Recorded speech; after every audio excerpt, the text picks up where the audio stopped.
আসসালামু আলাইকুম। আজকে আমি আপনাদেরকে কাঁচা আম মাখানো করে দেখাবো। এখানে আমি 1 চা চামচের মতো চিনি নিয়েছি, আর নিয়েছি স্বাদ মতো লবণ, আর একটা কাঁচামরিচ কাটা। এখানে নিয়েছি 1 চামচের মতো বিট লবণ, আর নিব এখানে 7-8টা লেবু পাতা। কাসুন্দি শেষ হয়ে গেছে, কাসুন্দি নেই। কাসুন্দি থাকলে কাসুন্দি দিতাম। আপনাদের ঘরে যদি কাসুন্দি থাকে তাহলে কাসুন্দি দিবেন, টেস্টটা দ্বিগুণ বেড়ে যাবে। এভাবেও খেতে ভালোই লাগবে ইনশাল্লাহ।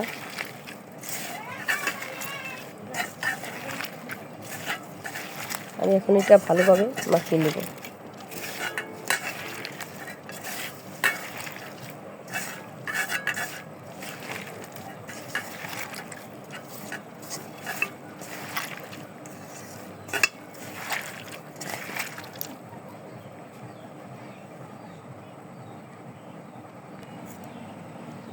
লবণ কম হয়েছে, এখানে আর একটু বিট লবণ অ্যাড করে দিলাম।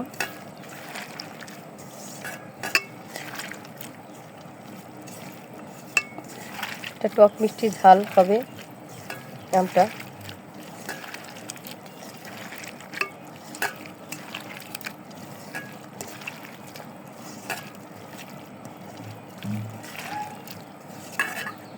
রোদ উঠেছে এখন, রোদের ভিতরে গরমের ভিতরে আমটা মাখানো খেতে অনেক টেস্ট লাগে। অনেকের মাথা ব্যথা করে, এই আম মাখানোটা খেলে মাথা ব্যথাটা সেরে যাবে। এখন আমার আমটা মাখানো হয়ে গেছে।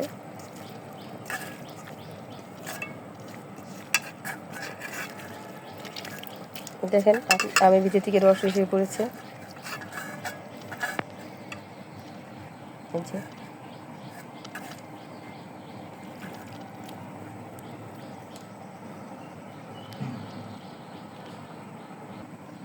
রস আরও ছাড়বে। এখন মাত্র মাখালাম, রেখে দিলে রস আরও ছাড়বে। এখন পরিবেশনের পালা।